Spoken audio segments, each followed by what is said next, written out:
Hey y'all, welcome back to Key is King. Today we are getting into Salt Lake City. We're playing a little catch up over with our snow bunnies. I don't really call them that because not my snow bunnies. But we are opening this episode, which is episode 4, with a little jump around, everybody in Milwaukee kind of doing their thing. I believe it's day 2. It's only a 2 to 3 day trip from what I'm recalling in this moment. But we're jumping around. We land on Bronwyn and her old husband Todd, and she's recapping the night and how everything went. Boo, boo, boo, boo, boo, boo. Then we go on to Whitney checking in on Mary, who they are officially like in cahoots now. And so Mary's doing her hair with a hot comb. And so Whitney comes in, she's like, "Oh, what is this?" And she calls it like a tool. She's like, "What is this tool?" Mary's like, "It's for black girls." I forget what she called it, but I'm calling it a hot comb. And so that was just very Utah. It was very Utah. They snap over to Meredith visiting Lisa, and she's letting her know that Angie and Whitney tried to throw her under the bus at the basketball game the night before. And so they cut to a scene of them doing just that. But Angie's trying to use like the whole hot mic moment against Lisa, and that's kind of old and done with. So it was a really bad attempt at trying to like be messy, in my opinion. But then they cut to Heather and Whitney, I guess, talking, and Heather's contemplating on whether she should be messy and bring up the whole Alibaba thing to Whitney, and like how to do that, which she knows she wants to be messy, which is why she's even saying it. But of course she has to act like she doesn't know if she wants to do it or not. But bitch, we all know. We all know. And then they cut over, it's like rapid speed, the scenes are flying, but they cut over to Whitney going to Lisa's room to kind of tell her the info about the day. And Lisa's so funny because when she's upset, she like can't physically like contain herself, like she can't, it's like she's like glitching out, especially if she's around the person. So Whitney comes in and she's like, "So this is what we're gonna do," and Lisa's like, "So I'm gonna do something else." And Whitney's like, "What?" She's like, "Yeah, I have other plans, I'm gonna figure something else out for myself today, thanks." And Whitney's like, "But we're here together, like this is my trip." And Lisa's like, "No, it's fine." And Whitney's like, "Okay, bitch, sure." And so that was very funny to me. I just love the dynamics in that way. So they split off. Everybody besides Lisa, Maylee, and Weird Ass Brittany are going to the event that Whitney has planned. They're going... I don't even remember what that shit's called. It's in the Olympics. Oh, curling. Whoa.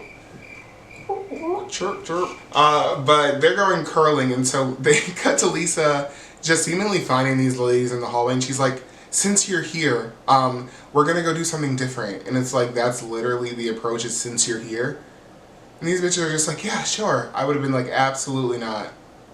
Especially with that approach. Like, try it again. So Lisa's taking them there, and that was just so funny to me that she was just like, "Since you're here, let's go." They also cut to everyone on the Sprinter van that are going to Whitney's event, and Whitney's like, I had a really weird exchange with Lisa, and she clocked that Meredith is the one that told Lisa. And Meredith's like, "Yeah, we're fine. We told each other that we would tell each other things if that stuff like this would happen." But Whitney's observant. She's on her healing, but she's observant. So she clocked that Meredith said something. To be expected at this point. So Whitney's crew is going to the Miller High Life caves. Apparently in Milwaukee they have caves that they have for the Miller. I don't know if they like still keep their beer there, but that's how beer used to be kept cool. So the girls are at the caves. When Lisa gets to curling, their instructor, she tells them what they're doing, like the other girls, because she's like, "Yeah, we're doing this because like I didn't want to be around some of my friends today." And so she's like, "They went to the caves," and he was like, "Oh, that's a really big deal here." And Lisa immediately was like, "Oh my god, is it?" Like, she had FOMO so bad in that moment, and I know she wanted to run away from curling and go to the caves because it was the cooler thing to do. It was just so funny to see. It was so funny. So the ladies that are at the caves are having like essentially like a wine tasting and pairing of the different products. And so Mary, who loves champagne, Dom Perignon, I believe, is that how you say it? They say that she says it wrong all the time, and I'm like, well, how do you say it? And so she is drinking Miller High Life, which is the champagne of beers. So they're like, "Mary, this is the champagne of beers." And in college, because I don't fuck with beer like that at all, but in college we drank that, and it ended up not being bad. I was like, okay, I can handle that if I have to drink a beer. I'd rather just drink like tequila if I have to drink. But so Mary ends up loving it, and that is so a mood, and that is so me. I felt so connected to her in that moment because she was like, ooh, this is good. She's like, who knew there was like a high class beer? Which I don't think is exactly high class, Mary, but the fact that Mary thinks that Miller High Life is like the champagne, well, it is a champagne of beers, but like she thinks it's like upper echelon and royal. I felt seen, I felt connected in that moment. I really did. Snip back over to the ice skating rink, and Weird Ass Brittany is talking about her D-list, her D-list Osmond, as Lisa dubbed him. But she's talking about her boyfriend, not boyfriend, best friend, Costco buddy again, and it's giving Girl Interrupted. Like, it's giving Cuckoo Bird. It really is. And Lisa claims that this is very much like the Mormon thing, and like you don't need a man to be happy, which I want to see how that turns out for her. I'm not saying necessarily I want her marriage to be fucked up, although she ended up marrying her sister's one-time boyfriend. So if that doesn't let me know that she cared enough to do that, to get a husband, like, she may be a hypocrite. But I'm just saying, those words may come back to haunt her somehow. Like, that's what that moment gave me. And maybe I'm a jaded Bravo lover, but that's what it gave me. They keep cutting back and forth between the scenes. So they go back to Mary they're on now a ghost tour. Apparently the Miller Caves are haunted as well. So they're on this ghost tour, and Mary, of course, has to tell her Jeffrey Dahmer connection story about how her dad, like, saw the body bags and all this stuff. So she goes through this whole thing, and these people, are like, what the fuck? And everybody's like, okay, we're here for ghost stories, and Mary's just telling a Jeffrey Dahmer story. Like, how are we going to top that type shit? But she goes through all of that, and they cut to her being like, well, my dad did used to lie a lot. When I tell you I was fucking cackling, that shit was so fucking funny. And that's why we need her on the show. Period. That's why we need her. And of course we have messy ass Heather and her Ozempic ass face. Heather conveniently wants to stay back with Whitney as the rest of the girls do the ghost tour. And so she uses this opportunity to stay back and tell Whitney all about Alibaba and all this stuff, and how Meredith brought it to her and she felt like she should know. And Whitney's of course pissed off, and she's like, that's my business, and Heather's being dramatic. But then she like begs for her to be silent. She's like, please don't say anything on the bus, like, please, da-da-da, like. So you decided to keep her back, be messy, tell her all this shit, and now you're asking her not to say shit about it. Do I have to say I don't like her? Because it's obvious. She's the fucking worst person on the show. It's awful. And to add insult to Whitney's injury, she claims that it was like her business partner told her that it was one of her friends that this Alibaba information came from. So she's already has layers of pissed offness with the situation. But they do cut to them leaving. And Whitney doesn't say anything on the van, but she calls Melee. See, look, I do it all the time. Melee, to give her a little update, have her tell the girls to be ready for dinner. But she also throws a little shade. She's like, so you just went with Lisa and like didn't say anything? Like, what is that about? She didn't really have anything good to fucking say in return. She wanted to go be on the ice because she used to be an ice skater, apparently, that Melee. But Whitney was like, yeah, that kind of pissed me off. Don't do that again. Remember who brought you here. Whitney was like, get in line, or you'll be next. So Whitney might have been quiet on the way back to the hotel, but she's not quiet on the way to dinner. They're going to the Harley-Davidson Museum to have dinner, and she calls everybody out. She's like, I'd be happy, or whatever she said, if people weren't talking about my business. And she waited for a response. And Meredith decided to engage, and so Meredith's engaging her, she's answering her and talking back, and they're having a little squabble. But they all stop when they get to Harley-Davidson because they are gonna go in there with some tact, apparently. Which Bronwyn quickly pointed out and was like, it took Harley-Davidson to get these hosts to act classy. Like, she sort of should be reading, and she do. But that, yeah, they ceased the fighting to get the little tour and go and meet the grandson or the great-grandson of Harley-Davidson and have dinner in the museum, which was cool. Alright, so after their tour, they start dinner, and the shit show ensues. Seriously.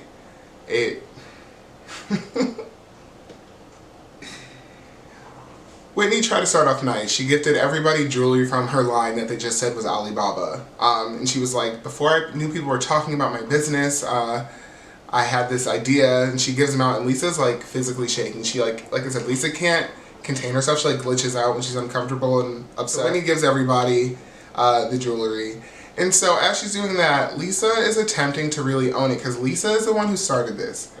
She's the one that told Meredith, and Meredith just told it to Heather. So Lisa's trying to tell Whitney, like, it was me, like, I don't think you understand, like, and so Whitney just is refusing to hear her. She's like, no, Meredith, don't try to bring Lisa into this, like, don't bring other people, it's me and you, like, it was so funny, because, like, Whitney was so intent on fighting Meredith. She was so intent on fighting Meredith, she would not let her go. And Lisa was like, no, fight me, fight me, and Whitney's like, no. So when I tell you I was cackling, because Whitney would not let it go through her. She would not absorb it. She would not receive it. But this fighting between Whitney and Meredith somehow leads to Angie and Lisa, and they immediately start going at it. When Lisa's upset, she hits the ceiling so quick. So she is screaming.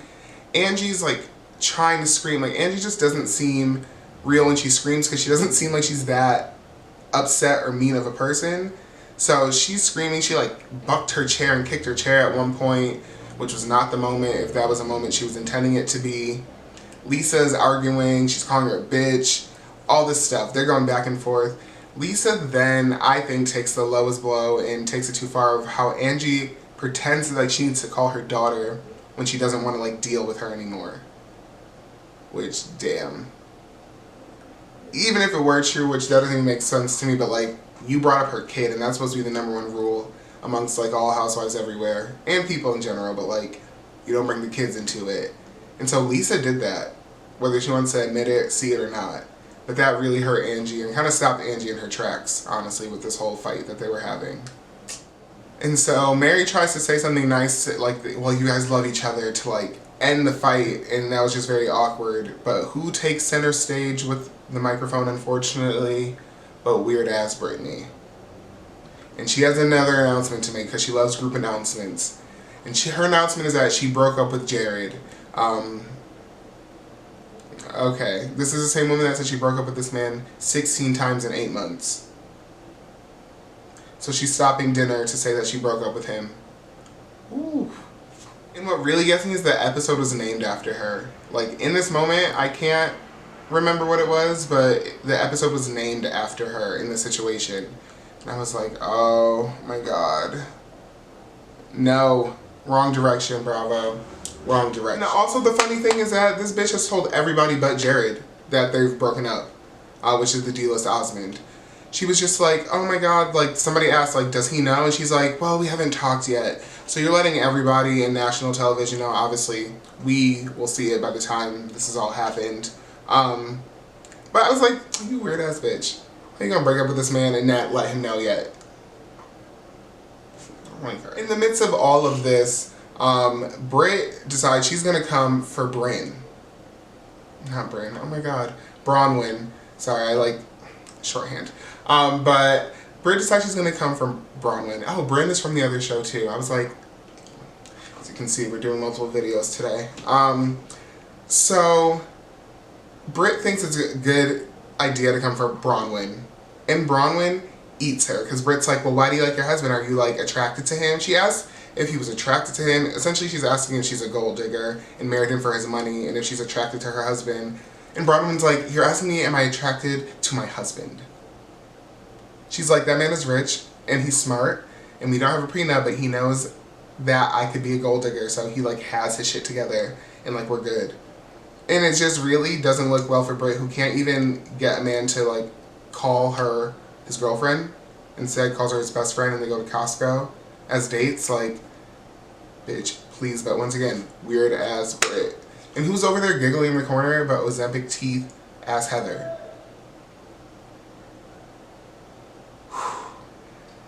Those bitches are weird. But Bronwyn ate her up, and ate her up easily.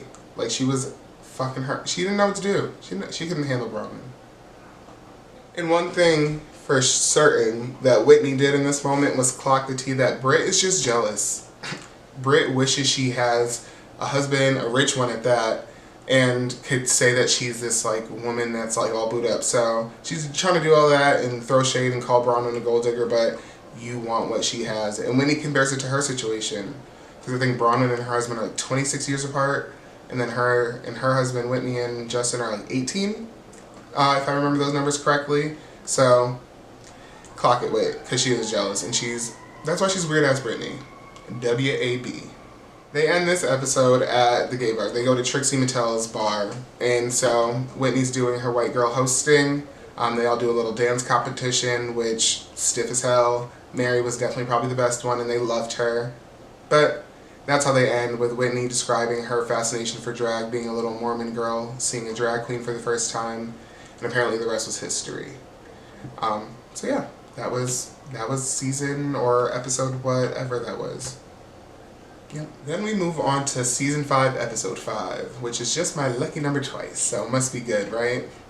We open the episode with Lisa trying to encourage her youngest son to get off the video games that he loves to play and eat some food. But this boy is refusing food, said he's not hungry, and Lisa's like, oh, we're gonna have to start doing something about that, which will become very important later. But this is how we start the episode out. So shout out to the editing room. I see what you're doing. The story building, the storytelling, it's there. It is there. I live for that. That's why we do these full episode reviews, because I live for the detail. I live for it. Cut to Meredith learning her religious sayings for Judaism. They're recording it and saving it so she can practice. Everything Meredith does, I'm like, you need to go. It's time to go. Get out. Let us go. So we move on to the first real scene of the episode, which is Bronwyn and Lisa going to get, I think, pedicures.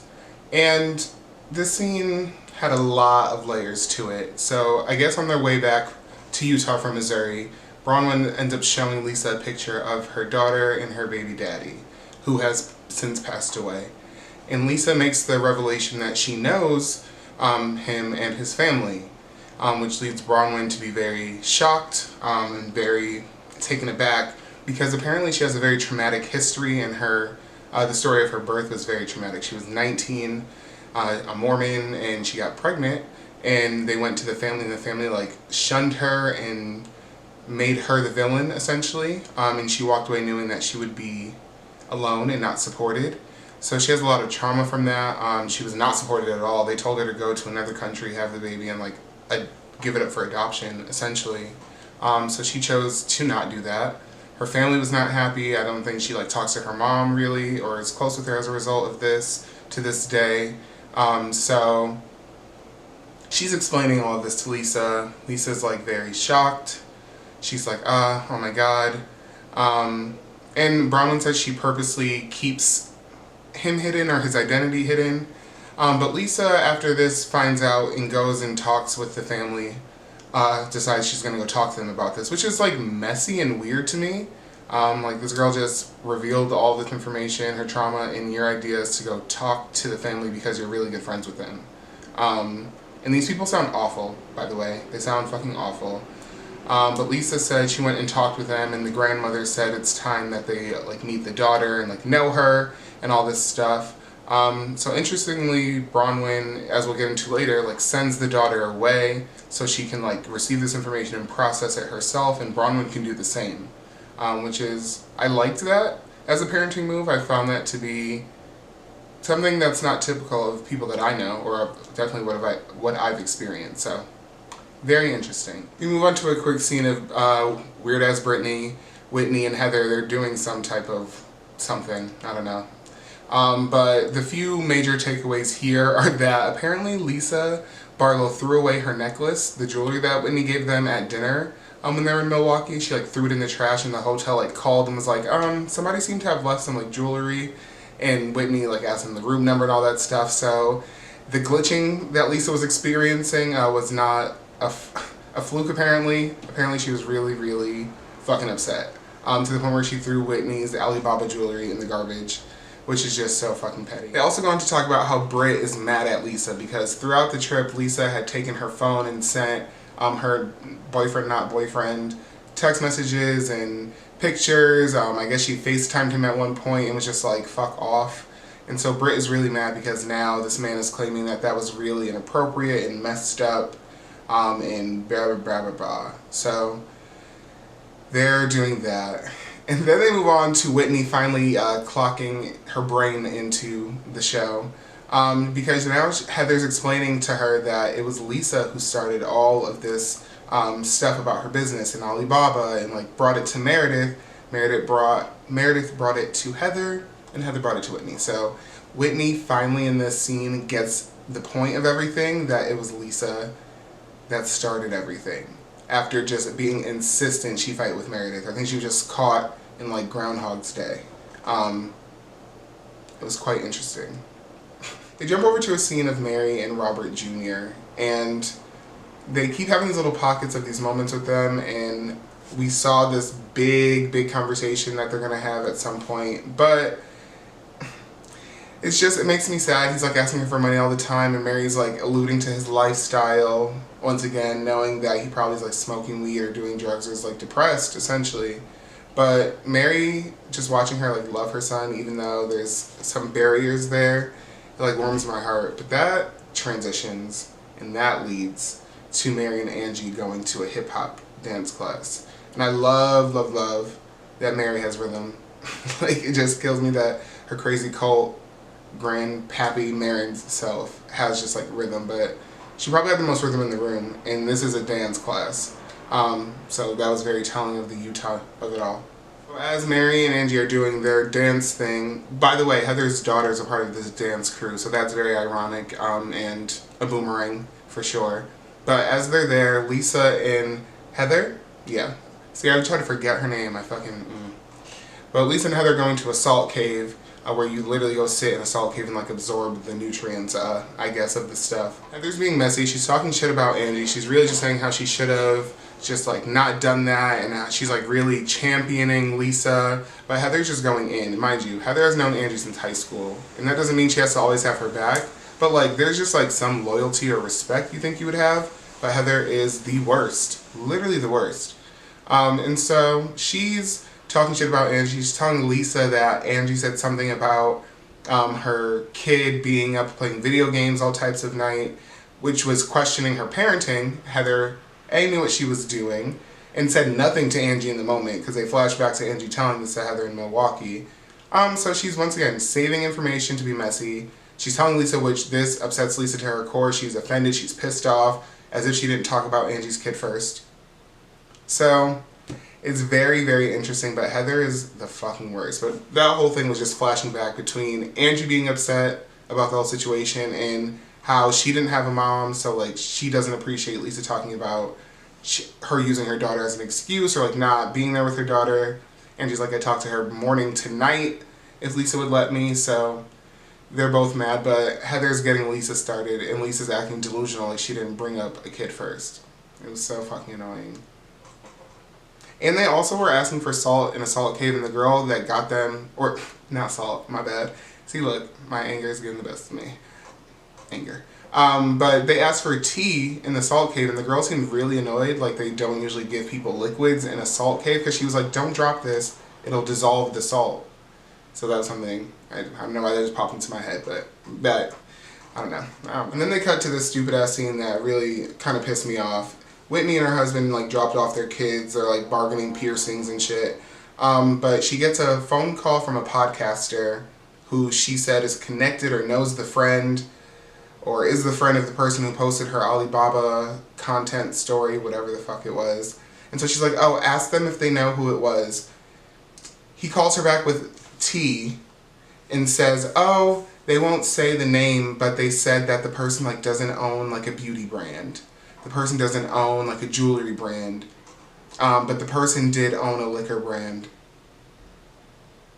So you're not going to say who it is, but you're going to describe the only person with the type of business. Like, that was just so weird, whack, and could have stayed in the fucking editing room. Like, it...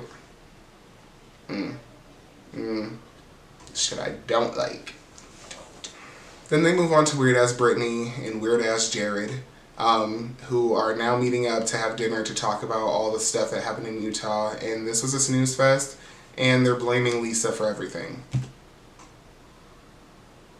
Like, I just can't with grown ass people that act like that. I can't, I shan't, and I won't.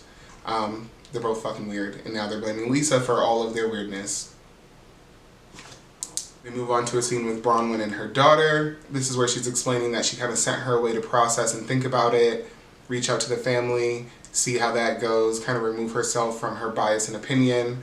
Bronwyn clearly does not think it's great or doesn't like the idea of her daughter being close with these people. And her daughter seems to like be getting the same vibes that these people are like not really it.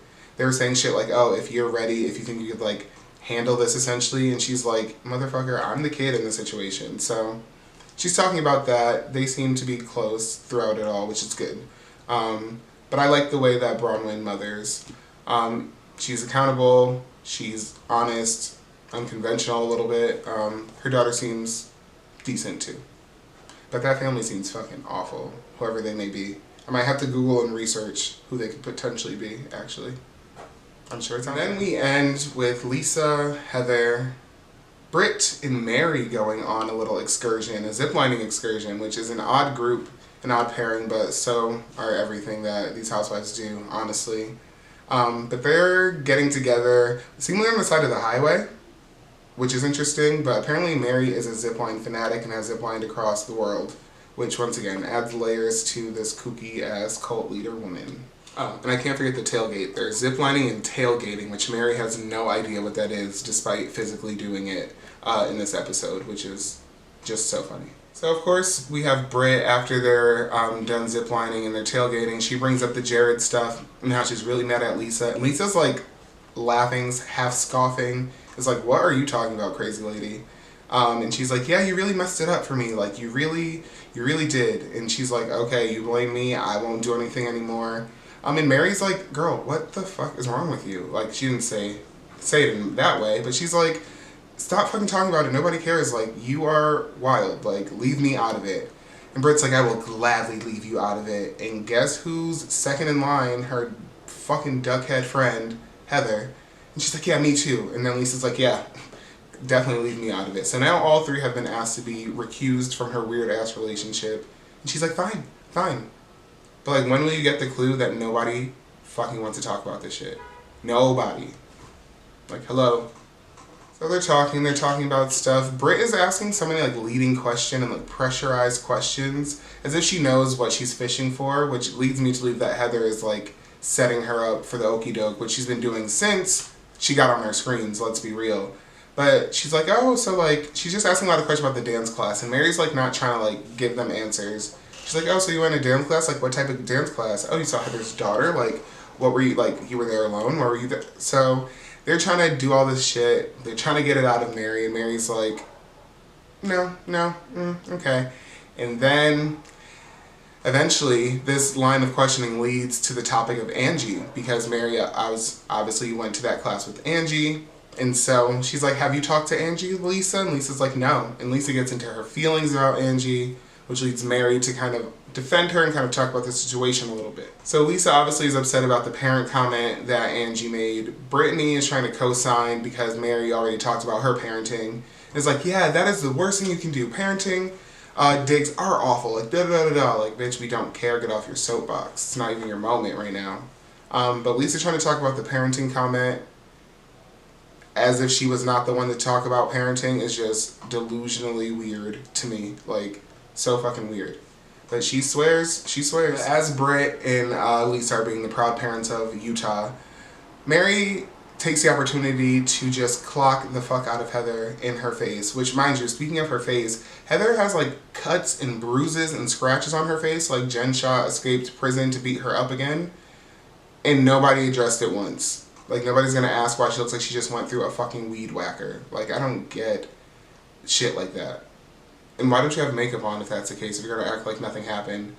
But I digress. Mary clocks Heather for being a fucking liar. She's like, you lied about your black eye, you lied about, like, body positivity because now you're swallowing Ozempic or injecting Ozempic or sniffing Ozempic like it's your fucking job. I still really need to figure out how they take that. Not for myself, but just so I can talk shit better and accurately. But Mary's like, you are messy. You're always in the middle. You're always part of the drama. You're always lying about something. And Heather's like trying to defend herself, stuttering all over her fucking lips. And it's just not working. Mary's like, I don't think so. And then, once again, talking about stealing flows, stealing lines. Fucking Heather just steals Bronwyn's whole shit and it's like, we're gonna have to get this very clear if we're gonna like move on with the friendship because I feel like we're at an impasse, Mary. Mary does not care. She's already called you inbred. She does not care. So Heather thinks she's that girl and she thinks she's gonna fight Mary and she's going, I'm telling you right now, she's gonna lose. I could like know nothing about this show and just see a clip of them and say that Heather would lose. Heather don't got it like that. She don't got it like that. That was the episode. That was the official ketchup in Salt Lake City and not the shit you dip a fry in, okay?